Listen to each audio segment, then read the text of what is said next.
doing, Alan? Good. Good evening. Welcome to the Timberlane Regional School District Budget Committee meeting. Tonight is October 25. Sarah, can you please call the roll? Sure. Peter Belo, absent. Brian Boyle. Here. Alan David. Here. David Gurns. Here. Kathleen Gorman, absent. Julie Hammond. Here. John Hughes. Here. Michael Mescola. Here. Todd McCormick. Here. Phil Sherwood. Here. Excellent. You can all join me for the Pledge of Allegiance. I pledge allegiance to the flag of the United States of America and to the republic for which it stands, one nation, under God, indivisible, with liberty and justice for all. Thank you. So we have the approval of our meeting minutes from October 11th. They're in front of you. I'll give you all a couple minutes, or if everybody's already pre-read them. Yeah, I have a couple. Go ahead, John. Under the administrative report, the last sentence says, committee members, we reminded. I think it should be were reminded. I think it's just a wording. And then on the second page, the last sentence at the top, it talks about the tour coming up next week. It says Sandown North, then Danville, then Sandown Central. Is that the correct order? Hold on. Let me just get to where you are. Facility tours on the second page at the top. First That paragraph. top last Tours. Last sentence in the first paragraph. Jeff, can you just pull it up? So it's on the 29th, and so the order that we're hitting, yeah, I can't imagine we're hopping from one town back to the other town, right? Right. Should be all the same. Danville's last in that order. Yeah, I would guess so. Yeah, I just wondered. I wasn't sure if that's how it was at the meeting, if that's accurate, or if Do you know, Jeff? should Or are have you the- looking? So we're just checking on the order. Yeah, that's I think it's gonna be Sandown, and then Danville. usually we hit TLC, then North, and then Danville, or, Right. yeah.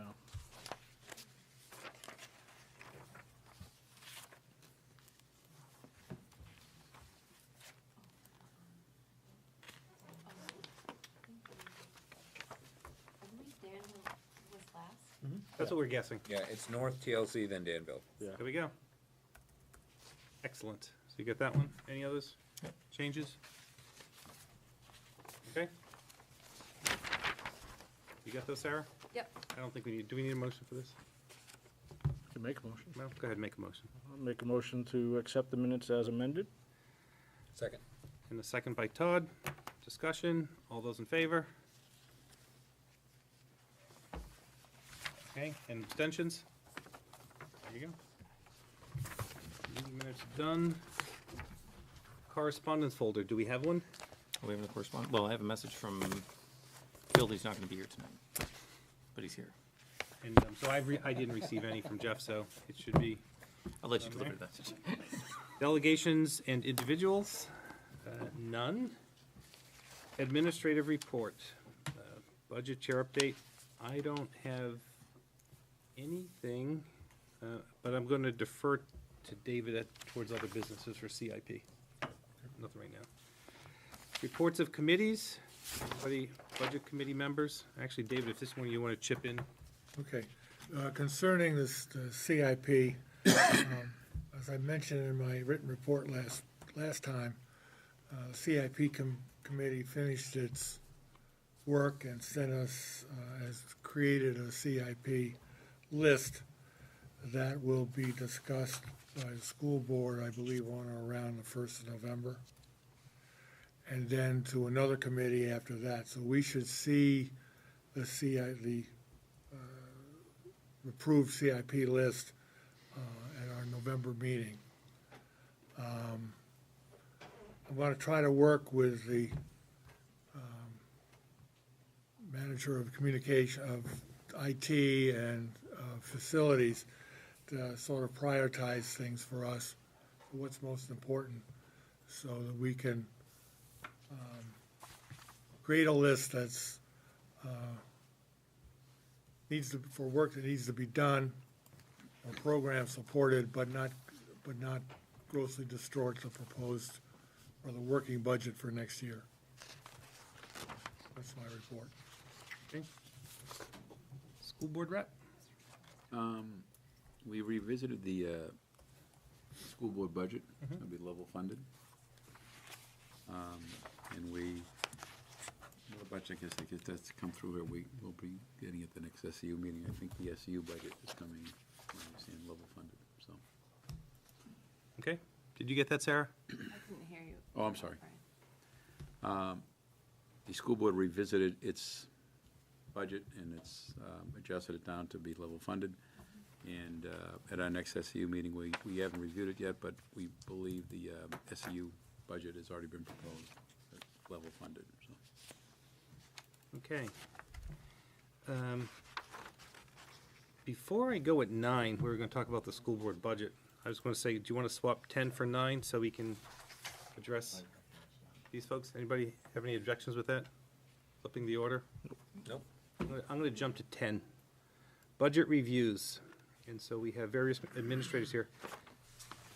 And before I go in order here, 1, 2, 3, does anybody have a preference that they need to be somewhere? Okay, then we're going to go in order. So, Mike, you're up. Sorry I'm late, we have parent-teacher conferences tonight. You're not late, you're right on time. Feel better, just trying to kick all the parents out of school. How's everyone doing? Great. Good. All right. So as Mr. Boyle just mentioned, we talked about level funding. So what you'll see on the summary sheet, is that what we're reviewing together, is that correct? Sure. Am I on? All right. You'll see the major impacts when we were trying to get to the level fund. Chamber theater for 7th grade, I don't know how aware you are of that. That's something we've been doing for years. You can see the price of $4,400. When we first started that, prior to me, that was a joint theater with Hampstead Middle School when I did my research. Hampstead no longer came, so then we ended up picking up the whole tab. It was tied to the curriculum initially, but through the curriculum rewrite, it's not as thoroughly tied to it. So that was a big price item that we felt as though that it's an experience for the 7th graders for sure, but they also have a couple other events throughout the year. So that was the rationale behind that. Family and consumer science supplies. So just to give you an idea, we provide the food for the lessons that we do in class.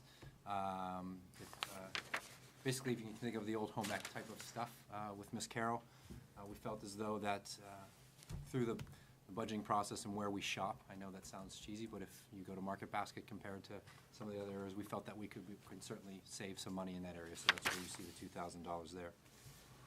The math, for those of you that were here last year, this is something that I spoke to you about. The $13,000 is a large number, but that is previous. So when we pick up a new program, the SAU picks up the initial cost, and then after the first year, the cost gets transferred to the buildings.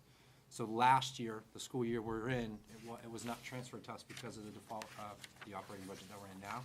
So now you'll see that cost again. So that cost has to get transferred to the building. So that's that $13,000 for consumables for 7th and 8th grade math. That'll be every year now? So we weren't able to purchase them for this year. Sure. So we're learning to use different materials.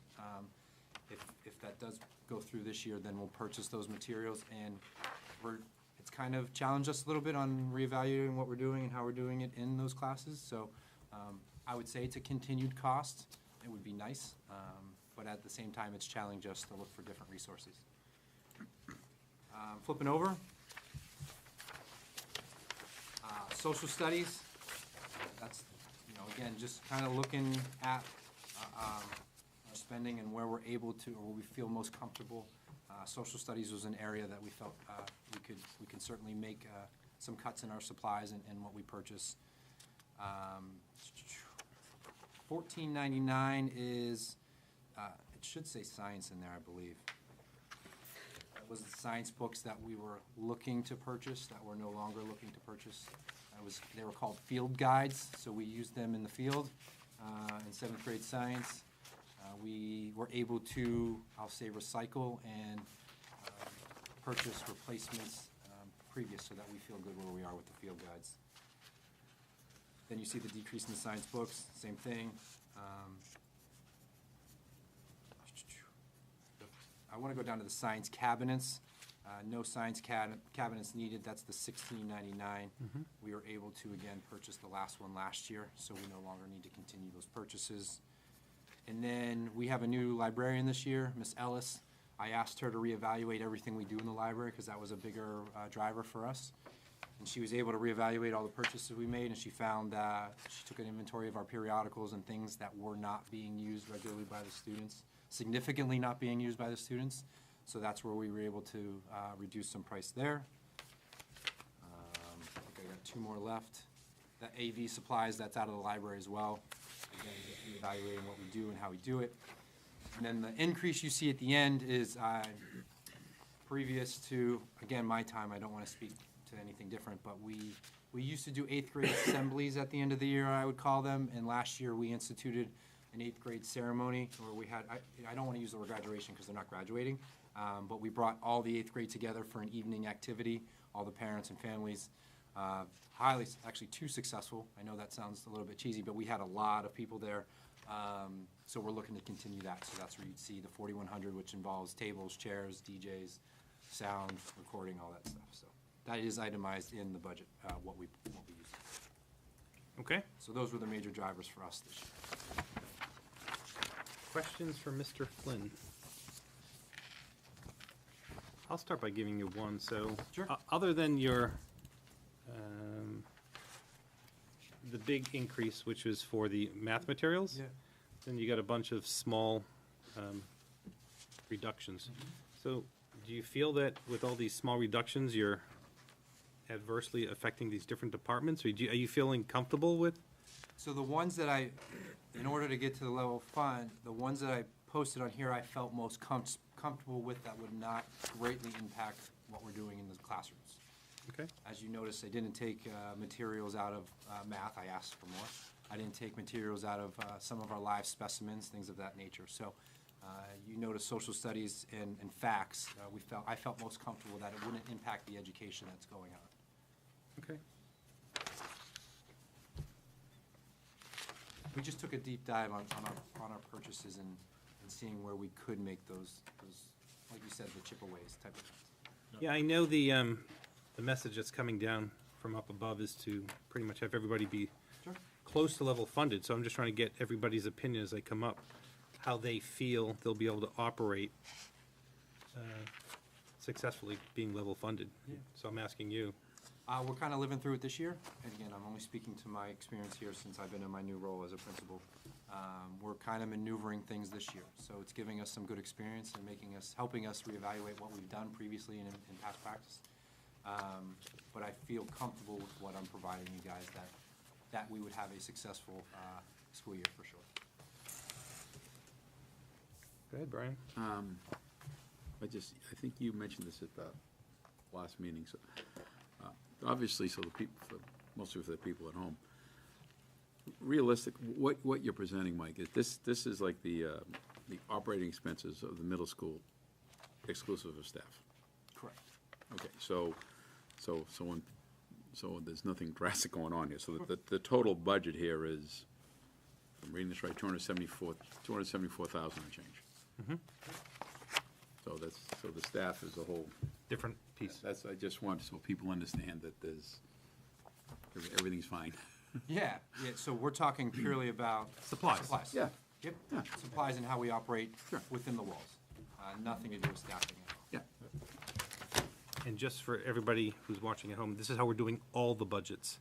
They are not including staff. Yep. Right. See, now that there's no World Series game on tonight, you probably have a lot of viewership tonight. Yeah. The Nielsen ratings will be published tomorrow. All right, are we gonna let Mike off that easy? Huh? I have one question, and I asked this question a couple weeks ago as well. There's obviously political consensus around, or general consensus, I should say, around building a flat budget, and you've all done a fairly good job at presenting that. I'm just curious, I want to ask the following question because it helps me sort of understand where potentially that we might be able to have greater impact in education, where your values are as an educator. Mm-hmm. And this isn't in the cards, so don't get your hopes up, but let's say in theory there was $15,000 increase, and I'm not going to be advocating for this at any point, but it might help identify future needs what's the first place? What's the place you feel now that we might be neglecting, but you feel would have a big impact that we're not currently investing in or not investing enough in? It's a $100,000 question on a $15,000. It's gonna sound political, but I promise it's not. There's a lot. You know, there's a lot of us in education that dream of where we wanna go and where we wanna be, but we understand what we deal with every day. I would certainly work with Dr. Metzler and Joe and SLT on deciding where the best place it is for kids. That sounds cheesy too, but at the end of the day, they're the ones we're in this for, is for the kids. So, you know, just to speak offhand, is the Chamber Theater a great experience for a lot of our kids that may never see a theater in their lifetime, literally not see a theater show in their life? Yeah, that's a great experience for them. But is it also something that we can use supplemental resources and find other ways to show them? Sure. But sometimes you miss out on those real-life experiences that this type of district has been provided. So you would definitely take into account the kids at the end of the day. Not so much, you know, maps and supplies, but it's, you know, the experiences for our children. For sure. Thank you, yeah. I thought you were gonna tell me furniture. I did tell, I Oh, was gonna ask you. I learned my lesson last year with that. No. But Furniture is a big passion of mine, so, you know, at the building tour, for those of you that have come by. I was expecting to hear that too. It has it makes such a difference. I mean, I just had 3 teachers come to me asking for more wiggle chairs because our middle school kids wiggle. Right. And it makes them sit, it sounds cheesy, they're wiggling, but they're sitting still. It's a fact. They're able to sit in that chair and wiggle, and it allows them to participate. If you get me started on furniture, I can talk for an hour, so. Mike, none of that is built in here It's for not. potential for next year, Yeah, though. so I got recommended last year, I believe it was, Mr., he sat there, Mr., Do we? no, Lois is Mr. Paul. Paul, About presenting it to CIP, which I did, and I have, I put it through the CIP plan. Yeah. It's not gonna go away from me, but I'm trying to pick where I can. So the CIP committee is a subcommittee of the school board. Yep. And the school board has not yet tackled or reviewed Sure. the CIP plan, if that's a fair way for me to say it. I do think that there was a request that at least looked like preliminarily may have been moved through for about 60,000 classroom furniture. That is not included in your budget. That's a CIP item. I don't know what's going to come or. Yeah, we did like a 3-year plan for a type of, Right, so if you wanted to, while you're here, mention something about it, again, it's not in your plan, but if it is something that were to come up, as the CIP plan move forward, sure. So, you know, I've obviously wanted to talk, but furniture is a big deal to me. I've just seen a change in our budget in the last 2 years that we've been able to purchase some of this, I'll say, you know, newer furniture for the kids that fit them appropriately, allows them to stand, sit, wiggle, not wiggle, be at the floor level. I mean, I have a 7th grader who's 6'4", allows him to have a desk that he fits in. So that's what we kind of keep in mind, creating a great classroom environment that they feel comfortable sitting and learning. This might be an obvious question for those who have had this discussion with you and others, but I could imagine some people might be sitting at home and scratching their heads and saying, are they really talking about wiggle chairs? Yeah. What are we doing to our kids these days? Sure. Tell me, in your view, having equipment like that, how does that impact the classroom? How does Yeah. that impact the child? It changes a lot, and I know, and if I was a parent, I would, if I've never thought about it before, but gone are the days of the desks that are attached by the wire and you can't, you know, in the rows and the columns. And we're really trying to create an environment where the kids feel comfortable learning. And, you know, rows and chairs don't make the best learning environment. We're in block in our core classes, so we're trying to do active learning up and around. I saw one today where it was set up in a square and the kids were switching desks every 20 minutes to get them up and active and sitting down and learning. We have a lot of students that are itchy. I was an itchy kid, and sitting in a chair that was attached was challenging for me. And if it's challenging, and I get it, we have to we have to work with kids to understand that there's times and places for sitting still and that type of stuff. But the better environment you have in learning, the more they absorb. That's a fact. If they're more comfortable in their surroundings and what's going on, they're going to absorb more of what's going on. So we're working with it. We have high-rise desks. We bought the standards, and they raise the desk, and the kids can stand and work. We have a lot of standards. And if you, you know, business is a big passion of mine too. If you look at these powerful companies, they have different type of learning environments for the adults, not just, And Mike, just so the folks watching don't think you're just here talking about furniture to buy, you're also utilizing the current space that you have in the middle school and knocking down walls and making open area learning environments. Yeah, we've as created part a of that. lounge in 7th grade, so there's an open area there, so it's allowed for multiple learning spaces. You're no longer just trapped to a classroom. You can, if, you know, sometimes we have co-teachers, half the class goes to the lounge, half the class is working in lab, creates smaller work groups. We just have the availability of a 6th grade lounge this year. Same thing, small work groups, you know, more one-on-one time rather than 25 kids in a class. You can break them up and break them into different areas.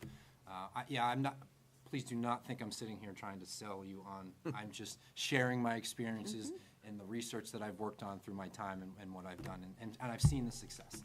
I would challenge any parent to come in and walk through some of our classes in which you have different work groups in different settings and see the difference, like you said, behaviorally, and not like kids are throwing chairs, all right, but their concentration and their ability to work. It makes a big difference. So I see it at different offices, like you said, in industry. I've walked in and seen adults sitting on a bouncy ball at their desk. I have my desk that raises and lowers, and I stand at it half the time. So if we're doing this for adults, I think it's great. I know Mr. Woodworth has kind of caught on to my trend. I give him a hard time all the time Yeah. now, but now you're starting to see some of the high school classes shifting. There's a class with no desks at all this year, and they're having great success with those kids at the high school. It's really made a difference for sure. It's interesting. I don't think people would equate furniture to better learning. Yeah, and But- it's sustainable too. It's a sustainable purchase. You know what I Yep. mean? No matter what we do, it shifts from classroom to classroom. It's being used all day long. We're not just leaving it in a room and staring at it. It's getting moved around and being used. Good? All good? Sorry, I got fired up there. No, thanks for, we appreciate the insight. Yeah. And I do want to commend, I mean, when you look at these budgets, they talk about level funding, but they're absorbing upwards of $13,000 increases from the district, as well as making increases for like the 8th grade celebration there at the end, and coming in level funded. So there were significant cuts coming in with these absorptions from the curriculum. That's a great as point, well. because I actually was trying to argue with Jeff. I'm like, you sure the math has to go into the middle school budget? He was really trying to, because that's $14,000, but as you said, with the increase, we had to, there's other things in here that we had to eliminate. Yep, so I do commend all of the schools for, you know, digging in and absorbing that cost, but also coming in at level funded, so. Well noted. Okay, Thanks for listening, guys. thank you. Thanks. Thanks for listening, folks. We didn't last week. Next up, we've got Danville Elementary with Nancy Barcelos. Welcome. Hello. You've done even a better job balancing your budget. All right. So we went over our budget with a fine-tooth comb, looking at how we could utilize things that we have already, recycle some of our materials and so forth, and we decreased our budget by $2,200. Our enrollment basically will stay the same, give and take 6 or 7 students as predicted by NESDEC. So we have, our general supplies are down. Again, we are going to be repurposing some of our materials that we've been using in the areas of language arts and math. We have the increase in our 1100, 610, 55 is due to the purchase of math workbooks that were previously included in the SAU budget. Got it. So that is the increase in that budget. We are down in our new equipment for the library budget. So we are simply not purchasing any new equipment at all for the library. And we are up slightly, $681 for the general supplies in elementary, and basically it's an increase in cost for some of the items that we purchase. And that's, So is your second one, the increase for your purchase of K-5 math workbooks, is that annual? Is that what you're expecting? yes, it would, yes. Okay. Moving forward, yes. Questions for Nancy? Good job.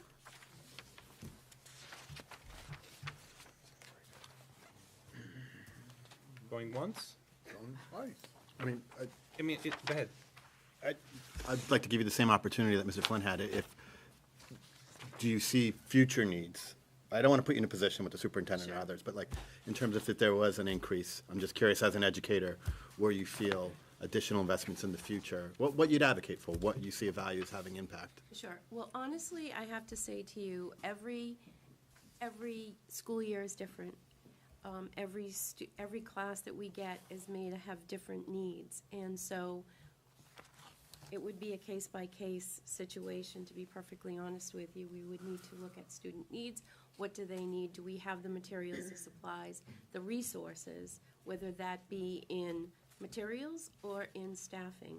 But that's something that we would work together as an administrative team and look at to make sure that we're maxing and using our resources to the best ability that we have. So it I sounds like can't- there's not a specific item, like Mr. Flynn was very, Furniture.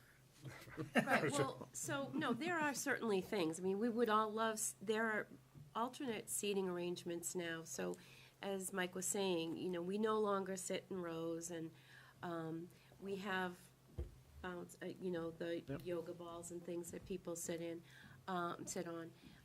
And there are certainly, we would like to have more stand-up desks. What I've been doing this year is I've been taking some of our old desks, and we've been having the janitors raise them up so that we're trying to see if that's effective. And can we, you know, if that works, then we'll buy the real deal when we can. But not, this year wasn't the year to try that. So we're trying to make do with recycling some of our old pieces of equipment that we have. So there are always things, but again, just trying to be fiscally responsible and looking at our student needs. And again, it changes all the time. Understood, yeah.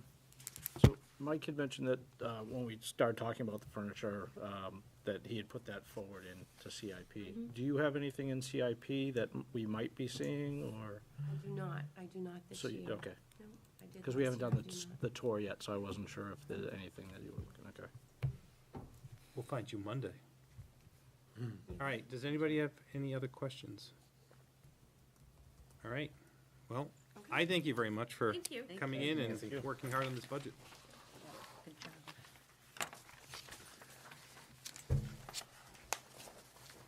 I just added $10,000 to my budget. For furniture? Let me guess. There you go. Good little reaction. Save the best for last, right? There you go.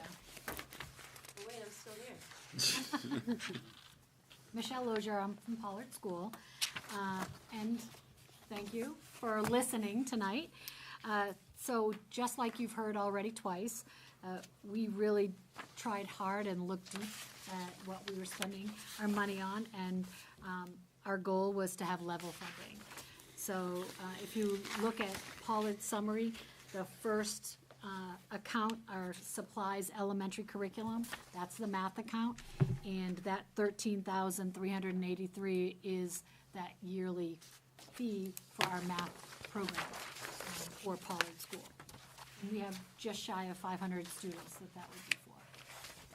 So our second account, new equipment, general elementary, was down 2,000 and some change. And really, that's where Mike and Nancy talked about the flexible seating things. We did a lot of that at Pollard. And what we also did was created a motor lab this past year. So similar to the flexible seating, the standing desks and the wiggle chairs, and the yoga balls and whatever. We also have a room that students can go through an obstacle course and have learning centers at the end of each one. And every class has to schedule 2 blocks a week to be in there. And then there is things that our OT, our occupational therapists work and show them, like you can do these activities so they can bring them into their classroom. So we've tried to do that. So hopefully that will run for a while, and I think it's been pretty successful. It's one of our action plan goals. So the next account, replacement equipment for General Elementary, went down $8,762. The last 2 classes up in our 4th and 5th grade, we replaced desks and chairs. They were probably as old as I am up there, so they needed new desks and chairs up there, so that we finished the 4th and 5th grade. It took probably 8 or 9 years, because you can only do so much at a time. Principal's office equipment, that went down $1,521. We always are in need of file cabinets and shelvings in our offices, in our office areas, especially special ed, but we will not be purchasing anything, trying to be level funded. Custodial maintenance account, our classroom accounts for the classrooms went down $2,000, and that's pretty much it. So it came to $171 that we lowered our budget by in the end. So that's Pollard's budget. Excellent. Questions? You want to give the same question? Sure, I mean, I don't mind. What future needs do you I would say anticipate? that Pollard is a very old building, and it's a very old school. And I think that next year, the year after, it would be my hope to go through the different grade levels for furniture. I still have some classrooms that they are lower, so I think every single principal probably could answer that same way. But if I was giving X amount of money, I would really look hard and probably, you know, what Michael said, I would probably talk with Christy Michaud and Dr. Metzler, where would be the best bang for my buck. I don't think I could just say furniture off the top of my head, but that's really where we cut for this budget. And you have a few things on the CIP, right? I do have a few things. Actually, no, I don't think it's CIP, is it? I am, You do. You do. yeah, I'm looking now, Elevator. Yeah. I think it's that's not this year, not though. for 2 years. So I don't that's- think- That's not this Like year. long. Yeah, range. long-term I do, yeah. I think that we had a ride on furniture for Pollard that may be part of that plan. Replacement gym roof, rubber roof, Pollard, and stage area ADA compliant, so, The stage area and the old old Pollard building aren't ADA compliant. Right. We got a striker chair this past year. I don't know if you remember. So anybody who has a wheelchair or whatever, they can get down without the use of an elevator. And it's an amazing tool. If you haven't, did anyone get to see it in the walkthrough? It's amazing. And we have used it in our fire drills, so it works well. And so, you know, that's what we're gonna have to do, at least for now. Okay. Excellent. Are we letting Michelle go? I just had one question. Sure. And I'm looking at the general ledger. I don't know if you have that. I might have a copy. Under the account 1100 on page 1, Yeah. Regular rate. 1100 610.25.01.1. Just the supplies for gen ed, or actually it's underneath, it's the general supplies for instructional use for pre-K through 5, and that's 31,000. I know that we've got the math curriculum is on page 2 under a different account. Those supplies But what are are, the, yeah, what are, those are all the markers and the pencils and the crayons and the construction paper. Anything that you would think that you would use, the whiteboards, that kind of stuff. Okay. Because children don't purchase their own supplies at the elementary level. So every single thing that they would need comes under notebooks, that kind of stuff. Lined paper, the line above it, which is copy and ink, that's like for the copy machine. Administrative, yeah. Yeah. So then everything else would come out of that 31,000. okay. Thank you. File folders, I'm trying to think of binders, like Okay. tape. So I just had, so as we see the different school budgets coming in, that curriculum that's being pushed down, Sure. we're seeing your amount is equivalent to the middle school for that. I'm just wondering why, there's a disparity from one school to the other of how much. It's done per student, so Pollard has So almost it's based on 500 your- students. okay. And you have, 261. So, all right, so just so that if people looking at these increases that Right. they're in here, that, it's because of the population that you Right. have. yes, Well, how many students are at the middle school? 700. Go back, I can tell you in a second. I don't think every grade level is getting it, though. Right. 800. Yeah. 800? Yeah, so it could also be based on the grade level that curriculum affects too.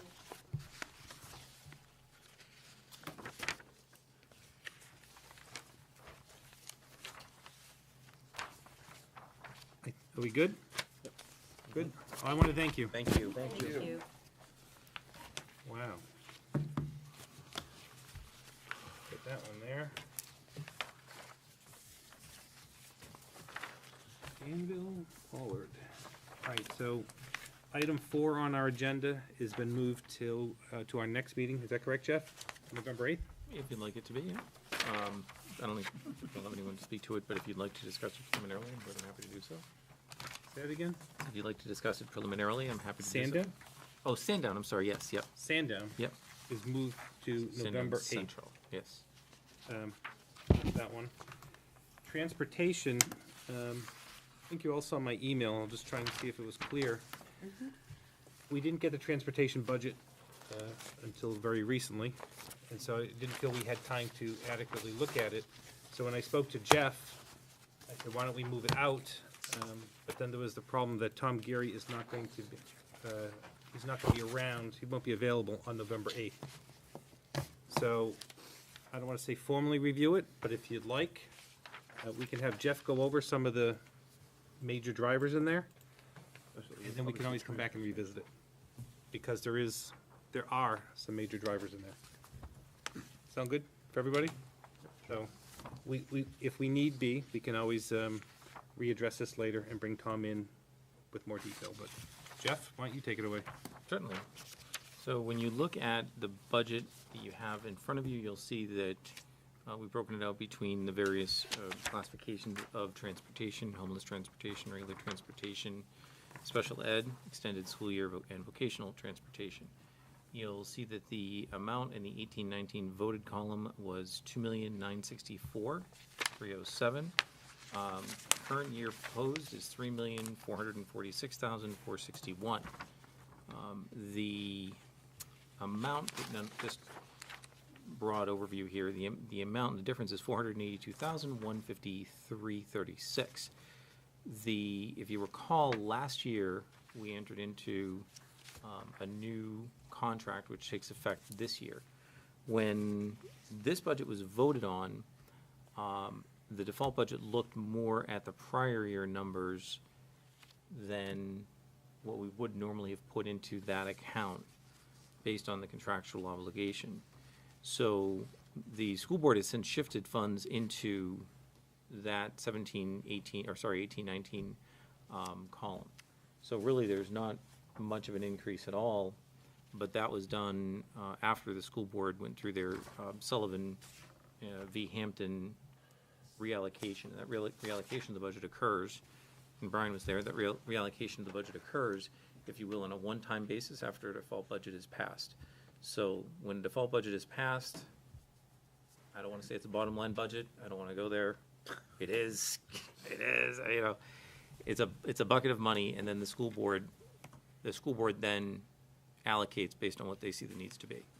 The reason for that is the default budget is not really adopted in a way that would be conducive to normally funding your budget, right? So we wouldn't have the same needs if we were to take last year's figures and roll them forward in the same categories. We may not have the need. This actually came up in the town of Hampton because Recreation Department needed some money that the previous year they had spent in a different department, maybe the police.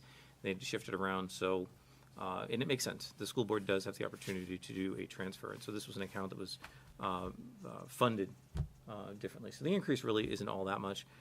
We are on a new contract this year, which thus far has not yielded any surprises. I'll just put it that way. You all should start seeing some of the newer buses rolling around as well. But a couple of years ago, when we had looked at our special education and we had entered into a contract with them, the company that we were with was the same company we went with again. But they were taken over by a larger company. The way that they billed us was a little bit different than what we were accustomed to. So it ended up costing more money, even though a bottom line, it's a 3% increase. They started charging us for things that we hadn't previously been charged for. So that's why I say there were no real surprises in this year's contract thus far. So if you look at homeless transportation, you'll see that 2721 account is up. And you have a budget summary, and I think that it may have got stuck in a few pages before. Megan, can you just tell us too, what is this line handling? That's what I was gonna ask. Which one, homeless transportation? Please. There are certain situations that a student may become homeless in a district, and we may be responsible for paying for the transportation for that student to their new residence. That's correct. Yeah. Yeah. And Susan Rassico will be here for student services, and I think that she'd be in a better position at that time to explain. Pulling this out of the budget, typically it would be in the student services budget. Because that number seems to be going up a lot. So this is a problem this is a concern that's growing? Or a phenomenon that's Maybe happening more often. Yeah. Or maybe That- just situation, yeah. Yeah, perhaps that's a better, way to put it, but it's a situation that might be requiring more funding. Got it. And this is almost completely out of context in this budget. So Yeah. when Susan's here, she'll be able to explain a little bit more It about seemed odd, because I don't remember ever really seeing homeless transportation in our budget. So we've never looked at transportation on its own. Yep. And so typically what I've done here is I think I've pulled everything out except for athletic transportation, which goes with athletics, and the co-curricular field trips that are in the school budgets. They're level funded there anyway, so it should be fine. What about the music, all the band and all that? Is that? Would be in that budget. So I tried to take a look and say what really is transportation, what's sort of part of another program. Is homeless part of another program? Really, so I included it here. Regular program transportation at $2,151,000. Assumptions there are 29 buses. The 1920 rate is $404.51 per bus. We have some late buses as well. And I believe that's what would be included in that figure. I think we've been doing okay. I'll have to double check. We've been able to get some credits on our bills where we have not had the level of service that the contract has called for. I think they've been better this year, where we've been short a bus or whatnot. There have been some financial incentives for them to provide the buses to us, which typically has resulted in some credits in our favor. So I don't think we're going to be experiencing those quite as much, because I think they're doing a much better job of fulfilling the needs of the contract. So it's not punitive, of course. Special education transportation. So let me just jump back to the regular program transportation, the 2721. You'll see that the 1718 voted versus the spent. We were pretty darn close there, a little bit over.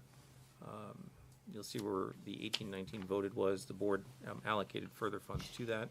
This board voted to look at the numbers as voted, so what you're seeing in front of you are the voted numbers.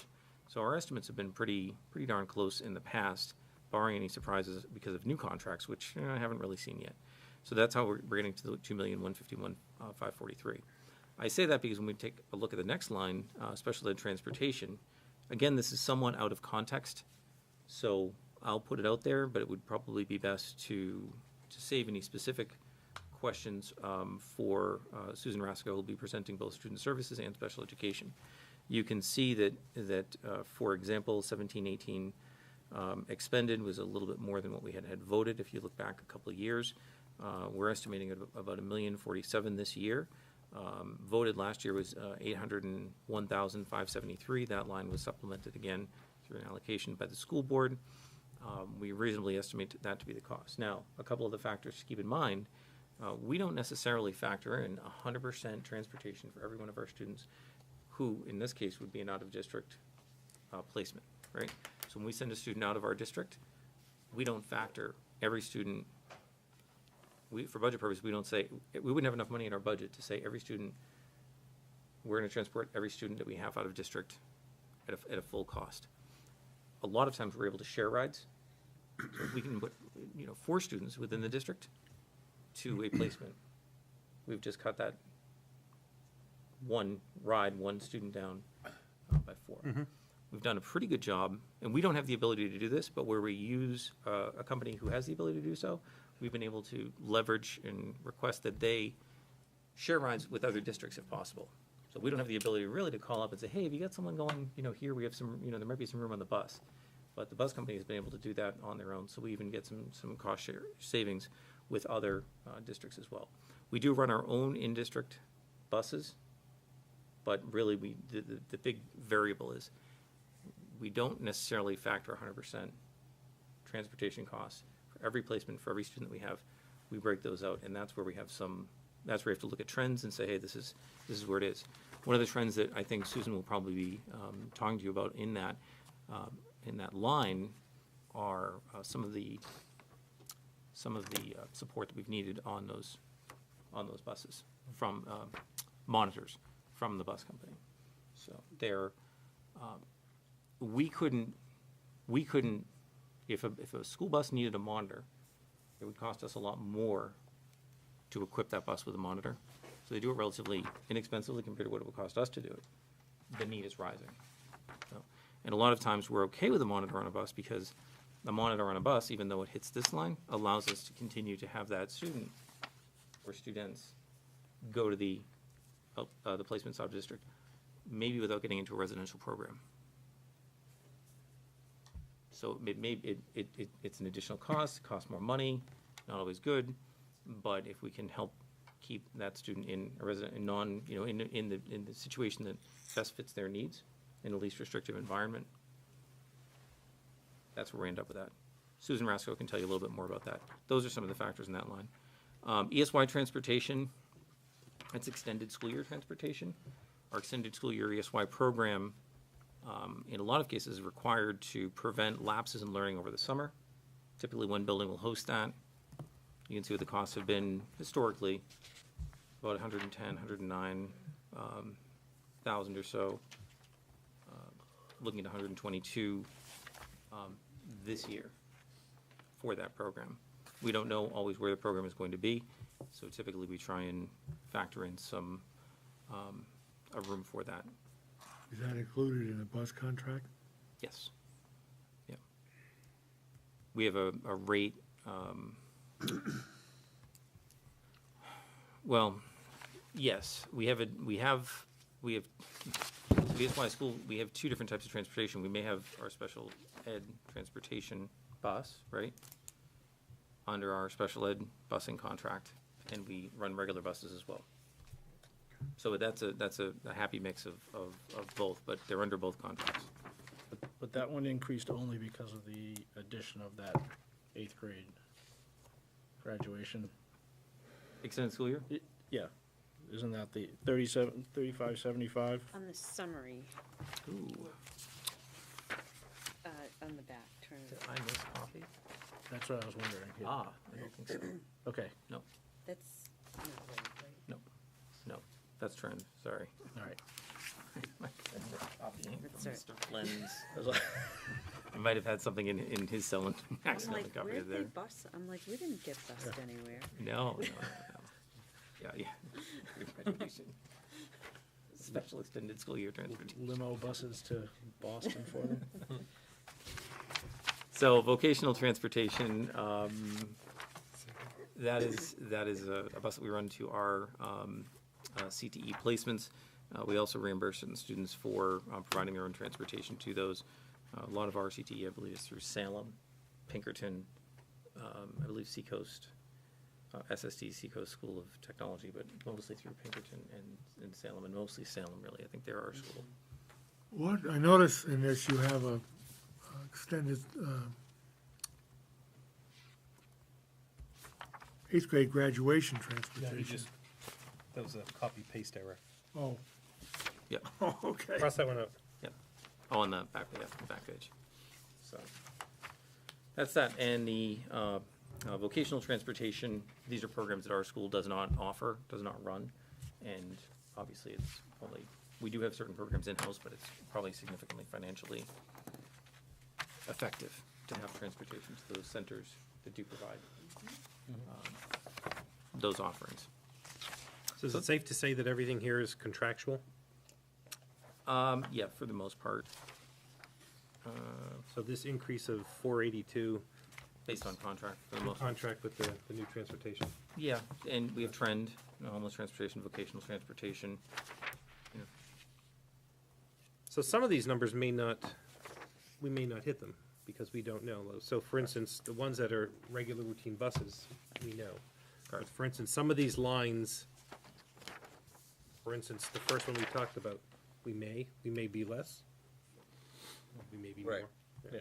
Well, and Looks like special ed. The two major ones, though, are contractual, right?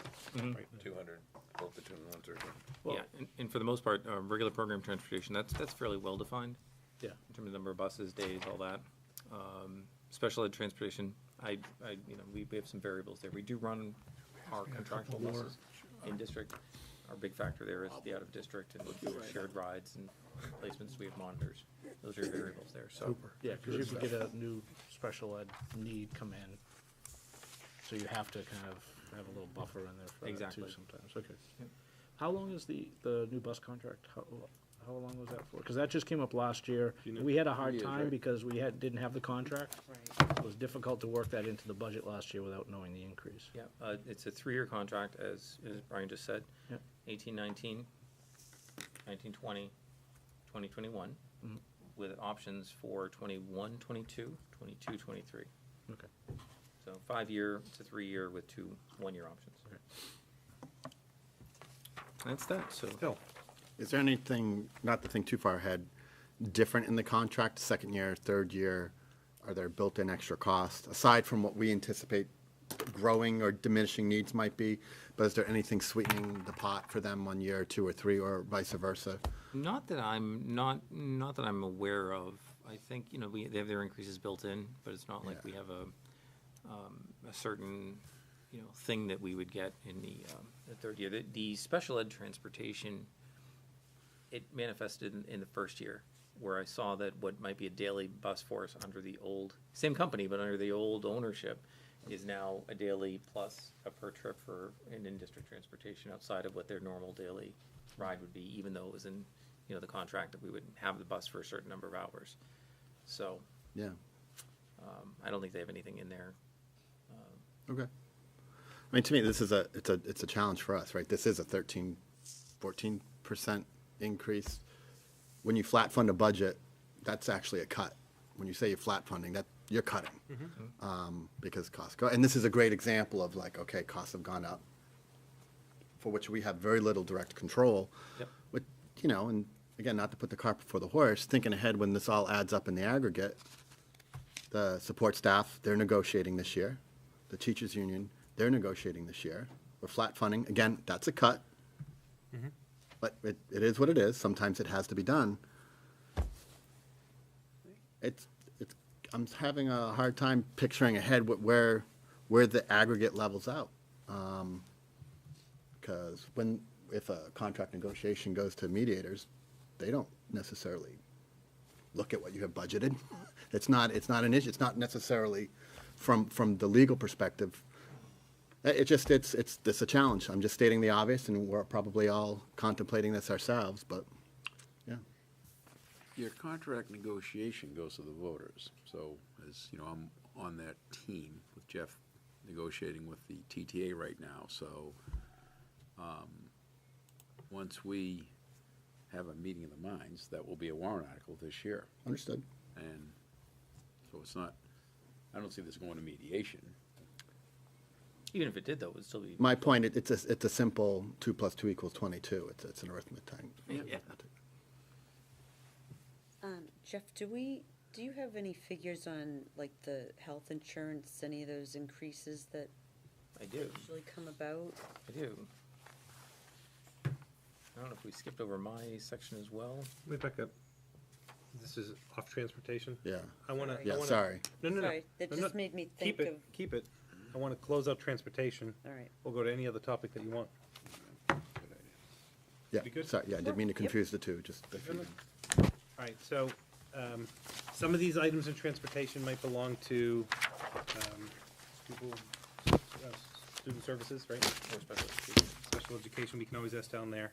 So we didn't have this much in advance, but we can always come back and revisit it if you have questions later on. So I'm gonna close out transportation and other questions, so we just asked about benefits? Right, the annual increases or, well, maybe decrease, but Our guaranteed maximum rate Yeah. for insurance is 6.5%. increase, Correct. okay. So that's a big number. Right, so going back to what you were stating earlier is, there's all these other increases, right? So health insurance is a GMT of like 6%, right? We got transportation's up, we got a teacher contract coming up, so we gotta see where all this lands. I Yeah, think we had 20% a few years ago. Were you on the board? I think you were on the board then. Anyone on the board?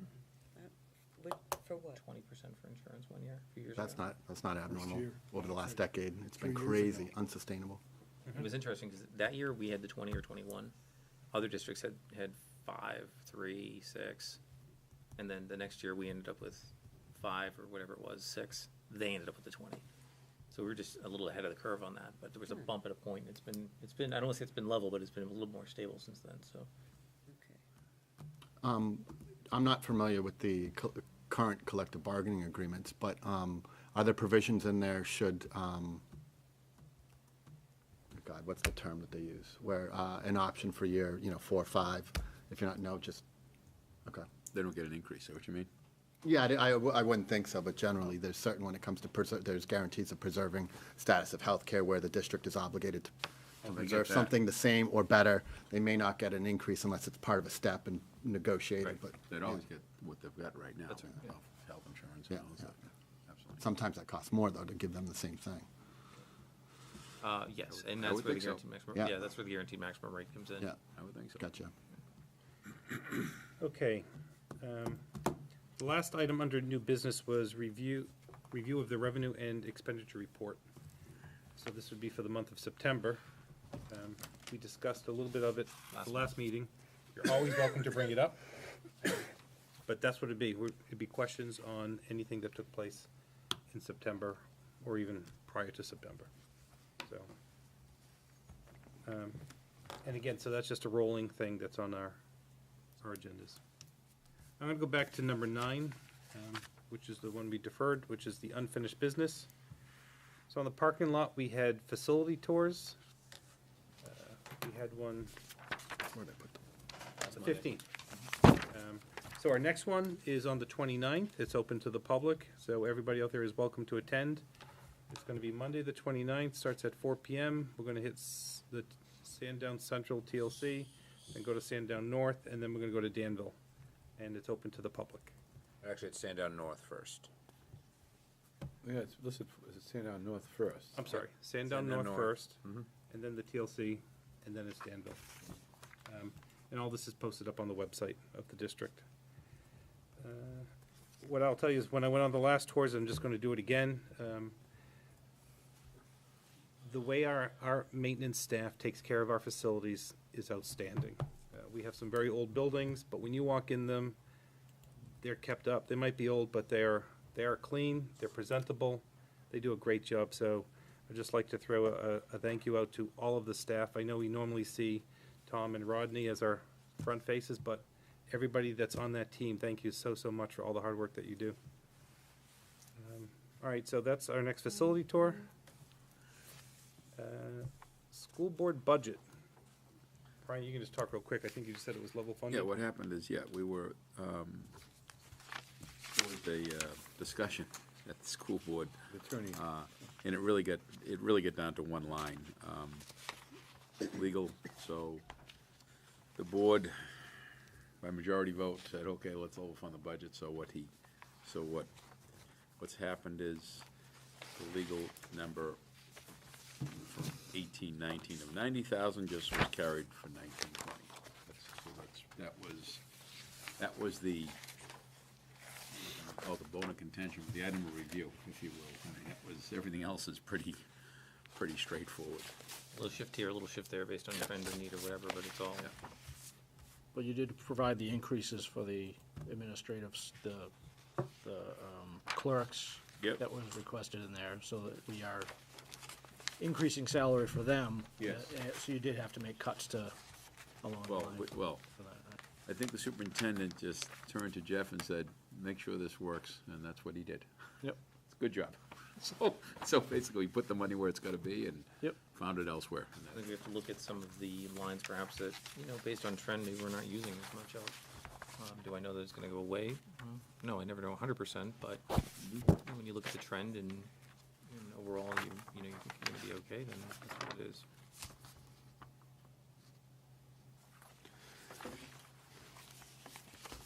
Advertising, recruiting on page 3, legal notices, that sort of thing. We have not really had an upward trend necessarily on that per se. It's been lower. You can see it continuing to be lower. Yeah, So, when you look at expended, yeah. historically, it's lower. What's the line above it on page 3? School district committees? Expenses. Yep. What is that one? So if there is so the school board has a number of committees that they run, and so certain of those committees may have certain things that they may need funding for. And I don't know, I don't know that a vote has been taken on it. I don't know that it's been approved by the board. But an example of that might be perhaps if our policy committee, just as a wild example, wanted to have their policies reviewed, vetted, something to that effect, and there was a cost associated with that, that would be the line that we would use to pay for that. It's an example of that back in the 16-17 budget. Of 1,100? Probably something like that, yeah. We have, the board has different committees with different needs, so not a lot of money, but typically if you look at what we would be spending it on for an ad hoc request, that's probably what it would be. Okay. But the legal fees are staying at at 90. Correct. Is that a conversation, Brian, that happened publicly, or did you guys need to Oh, that go happened? offline for that? Oh, it was public. Okay, no, because I didn't, I'll It was look that up public, then. and I will share with you that, and if you look at the expended on legal, it's all over the map. It's not that kind of expense where you can just rightfully say, okay, well, let's level fund it, because you don't know what could happen theoretically, that we could all of a sudden have some kind of claim that's gonna cost you $50,000 to $100,000, but it didn't happen last year. And Right. you deal with it. If I can ask, do you still have concerns with it being at that level? I know you did last meeting. Do I have concerns? I do, but I still, I had mentioned at the last meeting, and I said publicly that, I'm asking a question, I guess, that even this board, that it's never been done before, that as we, right along your topic of level funding and this kind of stuff, Tim Lane has to run on, you need some kind of surplus built into it. So, last year, you spent just under $70 million. That's what you spent. So, you need, at a minimum, that. Plus, you need to have $1 million between $1 million, $2 million, money built in, you can't run on just a 1% type. Yeah, you're thing. talking cash flow issues. Right. So you need to have something in there. So when this all gets summarized, we'll have to see how this all shakes out. But that's the reality. I think the overall goal is to level fund, which will help theoretically increase the chances of passing the teacher's warrant article. And then also, you will see some kind of a building program, so as we're prepping for it. So a lot of these needs that, whether it's furniture or these kind of stuff, I think this is what's going to happen here. You know, Gives us a good baseline. there you go, you have a good baseline. So you basically, to me, that's kind of what I ran on. I want to earn the voters' trust, saying we respect your money. Now we're going to do this, but now we also got to get ready from a bigger standpoint, where you've been asking some of these building principals that we have not made major improvements to our facilities since the last bond. We've repaired things. And that was 18 years ago, so, okay. So we're ready. You got to step up and protect your assets. Well said. So on, what the board had requested, and it was reasonable, was to look at those expenses by major category and how we've expended them over the past number of years. And based on trend, and based on the fact that next year we do have a contract coming up, and there may be some legal work that perhaps the district would need to do associated with if there's a withdrawal petition or something like that filed, you want to have some coverage there. So those are factors that the board looked at the trends, and came up with that number, so. Appreciate that. So, All right. just when you talk about legal expenses, though, for the withdrawal, would that be for Timberlane, the Timberlane or the SAU that would, because they'd probably be legal on both sides of that, right? I don't know what one would look like, but there could be legal on both sides. Right. For something like that. Yep. I know that we certainly had some expense incurred, I believe, when the Sandown withdrawal petition came up a number of years ago. And that was, part of it's just trying to make sure you're getting it right. Yeah, so that's why I wasn't sure whether Timberlane part came into that, because you're withdrawing from the SAU, so I didn't know what Timberlane's legal expenses would be as part of that, because it's just a study at this point. Right. So, and we haven't seen the SAU budget yet to know, but you're talking level funded. So I don't, we're anticipating not a lot of legal addition to the SAU. And I will tell you that I spent the better part of the week talking to lawyers on behalf of the school board on issues that came up last week, and I think I don't see a lot of legal expenses for Timberlane or the SAU in the next 6 months. If a withdrawal process it's a 2 to 3 year process. Yeah. So it's not. This is next year's budget. Yeah. So Yeah, it's but not- I'm- Just a point though, Brian, so, and you just said you just hit the nail on the head. I mean, the Sandown thing was also a study, just to be clear. And this is also a study. So if you look at the expended of 16, 17, and 15, 16, that is right in the sweet spot of when that was happening. And, Yep. I mean, I think you could extrapolate that's why those numbers are so high, because of the That's a good chance study of that. in Sandown. So you got two parties involved in this withdrawal going on the warrant. One's Timberlane, one's Hampstead.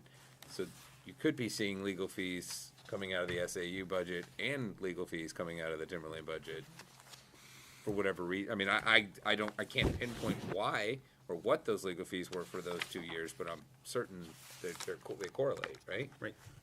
And there is some correlation. There are other factors going on. Yeah, Jeff shared with the board, and we asked him to break down 4 or 5 major items, legal, special categories, so he gave the board a. I think that was one trend. I think certain years you may have certain special education-related claims, certain years you have collective bargaining agreements. So there were a number of factors, and you just said, well, gee, what do we anticipate? And we know this might be coming up. We know that we have a contract next year as well. And what's that going to look like? So are we on the low end? Are we under, are we rock bottom line? I mean, even that year though, like, so 80,000 was voted, 191,000 was spent. So, I mean, Yeah. the money was pulled from somewhere. Sure. Right. We have court cases we did. Yeah, well, let's, All right. Are you all set with your school board update there? yes, sir, as far as I know. All right, other business. Any other business? Anybody have any questions, topics? Okay. Future agenda and dates. So let me just, I've got in front of me the presentation schedule that we all worked on. So on the November 8th meeting in 2 weeks, we should have, and Jeff, correct me if I'm wrong, the high school, we'll have athletics, we'll have technology, we'll have the PAC, and we should have Sandown Central. When you say the pack, it's probably more music than anything else, but Okay. 1, 2, 3, 4, 5. So we'll have 5 items. And so I'm just going to request again, if you've got the information available today, post it up on the SharePoint, you can have it. Just try and get it to us ASAP. Yeah. That's it. I know it's that, and I think it's, we're getting, further along. We're getting a little bit better at it, but the challenges for our budget owners have been noteworthy, but I think that the time and effort that have been spent in developing and looking at those budgets and tweaking them have really made a clean presentation to the board, which is nice. Okay?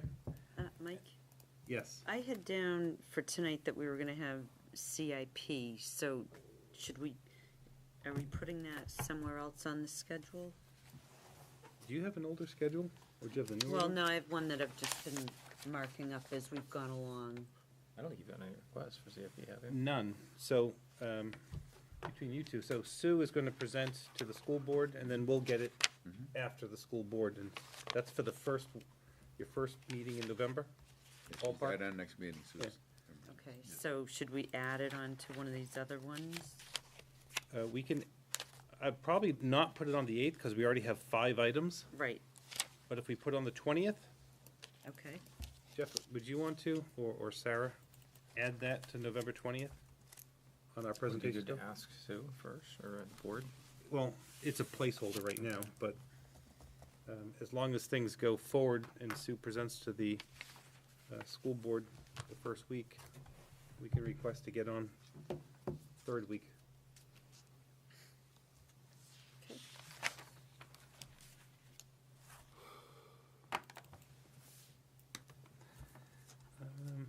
So that's it. We have November 8th, November 20th, and if all goes well, we'll have heard from each department. Any other business? Concerns, questions? If not, I'm gonna look for a motion to adjourn. I make a motion, we examine. Second it. David and then Julie. All in favor?